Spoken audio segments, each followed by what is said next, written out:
Pria ini karena tidak bisa menghasilkan uang. Jadi dia disiksa oleh istri setiap hari. Semua orang mengatakan bahwa dia tidak punya masa depan. Tetapi dia adalah agen khusus nomor 1 punya Korea. Setiap tidaan pasti akan menyelesaikan tugas dengan sangat baik. Dia menjadi idola dalam dunia agen Korea. Tetapi semua itu tidak membuat dia senang. Karena dalam hati dia hanya ada satu keinginan. Dia ingin menjadi seniman komik.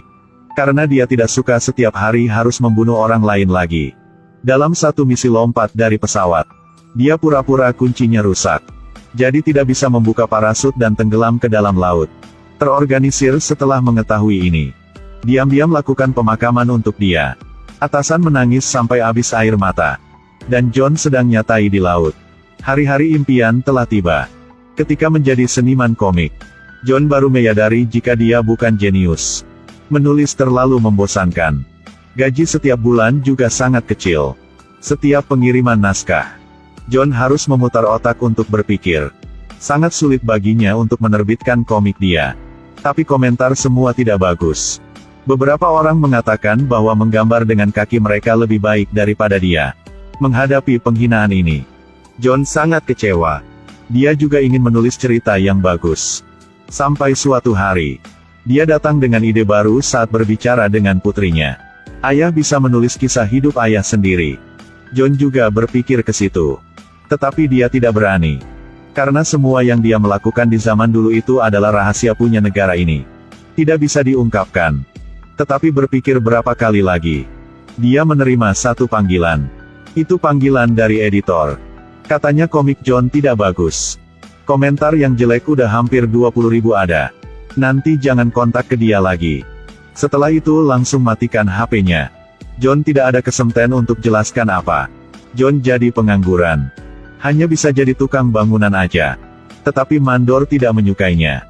Sering mengatakan bahwa John adalah orang malas. Bahkan meludahi ke wajah dia. John sendiri minum miras di rumah. Membuka laptop dan melihat omelan dari para pembaca.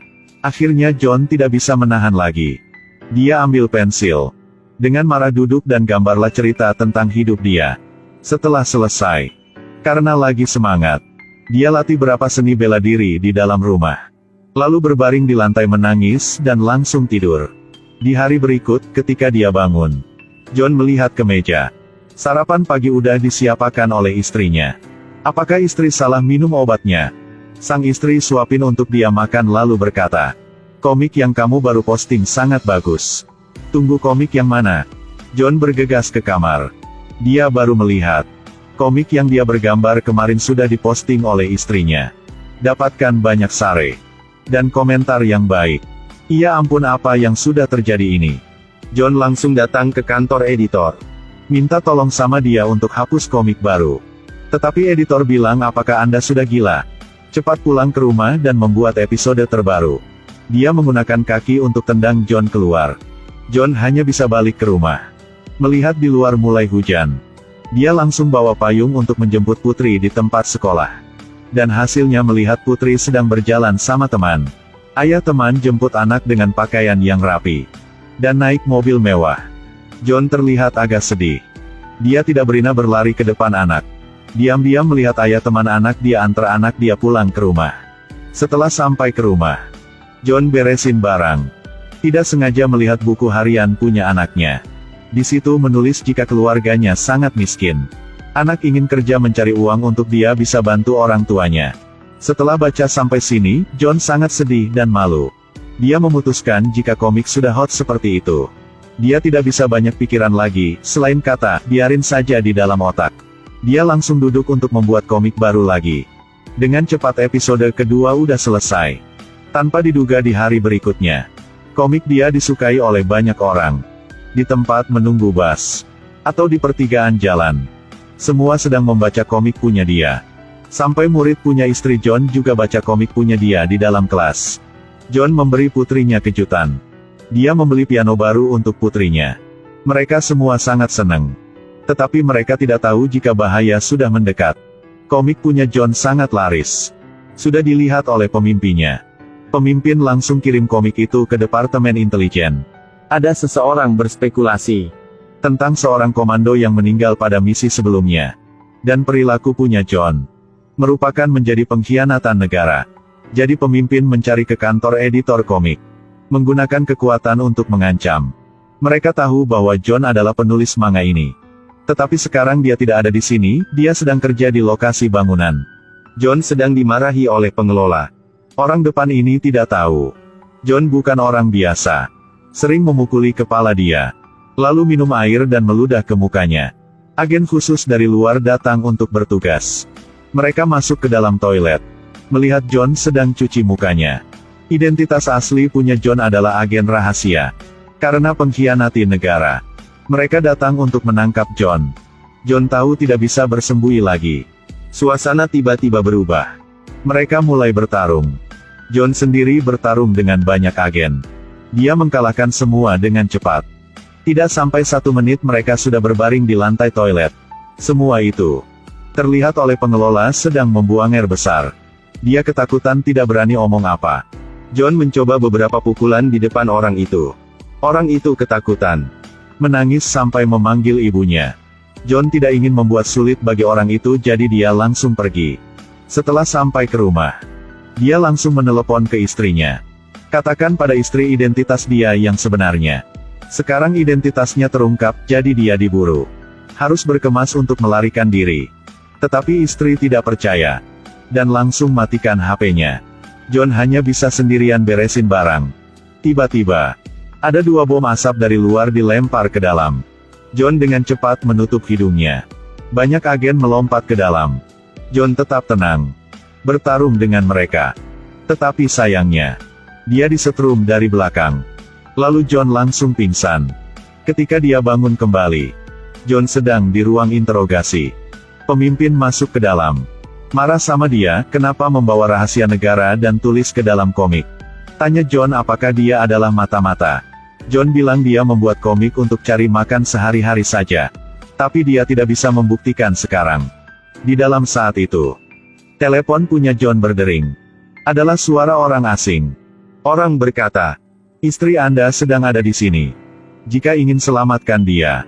Dalam 20 menit, John dengan pemimpin harus datang ke tempat orang itu.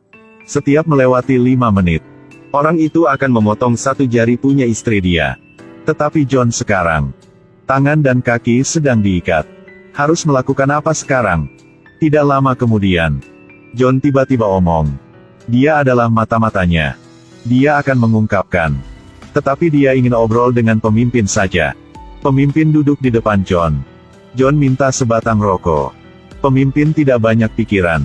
Ulurkan tangan ke depan. Kemudian ditinju oleh John sampai pingsan. John ambil pensil punya dia. Membuka borgolnya. Menunggu agen lain masuk ke dalam. John ambil pistol arahkan ke kepala pemimpin untuk menancamnya.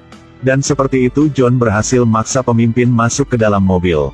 Berdua berjalan ke tempat orang itu untuk selamatkan istri John. John di dalam mobil mengatakan yang sebenarnya kepada pemimpin. Pemimpin agak sulit untuk mengerti. Tidak tahu siapa yang ingin tangkap John. Mereka berdua sudah mencari masalah dengan siapa. Akhirnya mereka mengingatkan dalam satu misi sudah pernah menangkap 1 orang teroris. Untuk memaksa interogasi. Lalu setrum membuat orang itu meninggal. Orang itu masih punya 1 saudaranya, adalah kakak dia. Sepertinya sang kakak ingin membalas dendam untuk adik dia. Di saat mereka sedang obrol, ada 1 orang kirim video ke John.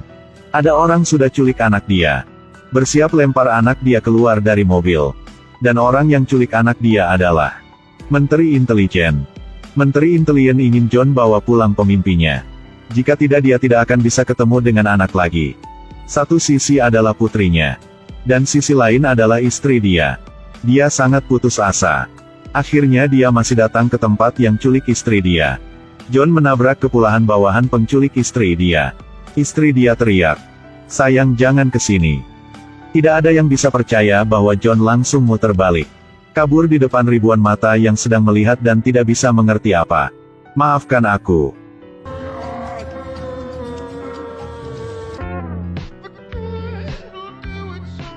Tindakan ini membuat penculik tidak bisa mengerti. Istri marah karena tidak bisa tendang mati suaminya. "Suami macam apa kamu, bajingan?" Istri ditangkap. Anak juga ditangkap. Situasi mendesak ini Dia hanya bisa telepon dan bernegosiasi sama mereka. Minta waktu akan datang untuk selamatkan istrinya. Lalu langsung kembali untuk selamatkan anaknya. Tapi baru setengah jalan, Putri sudah kirim pesan untuk dia. Mengatakan bahwa dia sudah diselamatkan oleh orang lain. Di saat putrinya diculik. Teman baik punya dia adalah Chul karena tidak bisa menahan diri. Chul pura-pura jika anak itu sakit perut anterin dia ke toilet. Sebenarnya bahwa dia kabur dari situ. Putri dan Chul dengan cepat sudah bertemu dengan John. Sebelum berangkat untuk selamatkan istri, John masih ada urusan lain. Jadi dia pukulan muka Chul. Membuat dia mimisan. Dia kasih tahu Chul. Jadi cerita seperti ini, kamu ingin menangkapku, tetapi dipukul sama aku. Menunggu menteri datang menemu Chul. Dia percaya Chul tidak mengkhianati dia. Sekarang John dengan pemimpin sedang di jalan menuju ke tempat istri. Mereka turun dari mobil. Sang putri juga diam-diam menunggu di dalam mobil. Dia menelepon ke menteri. Video call langsung untuk dia bisa melihat. Pemimpin diikat ke kursi. Banyak kabel listrik telah dipasang ke tubuh dia. John didorong keluar. Mereka ingin John yang menyiksa pemimpin dia. Jika tidak istri dia akan mati. John tidak punya pilihan lain. Pemimpin menjerit kesakitan. Adegan ini dilihat oleh menterinya. Dia langsung kirim agen masuk ke tempat penculiknya. Banyak agen khusus muncul. Mereka sangat kuat. Dalam sekejap mata sudah bunuh banyak orang. Situasi dengan cepat dikendalikan. Lalu menteri beri perintah harus nembak mati John. Dia bilang John adalah pengkhianat. Tidak menyangka Chul melompat untuk menahan peluru untuk John. Chul sudah lemah. Jatuh ke dalam pelukan John. Mata Chul melihat ke dia. Ucapkan kata-kata terakhir. Tapi John mengatakan, kamu tidak akan mati, tenang saja. Chul. Ternyata aku belum mati. Chul dipukul di muka sama John, langsung sadar. Menteri sangat marah. Dua orang bego sedang melakukan apa ini? Cepat menembak lagi. Tapi pada saat itu, bawahan di samping tiba-tiba jatuh ke lantai. Tim penculik ada penembak jitu. Dia berdiri di atas tinggi. Menembak mati orang punya menteri intelijen. Dan menembak John berapa kali juga. Menteri sekarang harus mundur. Penculik dengan cepat sudah mengelilinginya. Tapi pemimpin tim penculik menuju ke depan istri dan anak punya John ingin menembak mati mereka. Tiba-tiba John hidup kembali. Dia ambil pistol. Lempar ke arah bom yang dekat situ. Dalam kekacauan dia peluk istri dan anak. Membuka pakaiannya. Ternyata John selalu memakai rompi anti peluru. Tidak heran dinembak berapa kali tidak mati. Dia memberikan rompi anti peluru kepada istri dan putrinya untuk dipakai. Lalu ambil satu pistol. Satu kali tembak, satu orang, dua kali tembak, dua orang jatuh. Tetapi peluru sudah habis. Jadi harus bertarung dengan tangan sendiri. Siapa yang bisa melawan dengan agen nomor 1 punya Korea? John datang ke ruang bosnya. Bos sedang pegang pistol. Terus-menerus menembak. Tapi John berhasil mengelak. Dia melompat tendang orang itu jatuh ke bawah. Mereka berdua jatuh keluar jendela. Tempuran selesai di sini.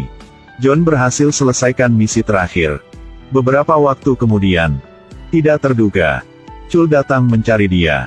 Dia omong ada misi butuh bantuan dari John. John sudah menolak undangnya. Karena hidup dengan damai sedang menunggu John di depan.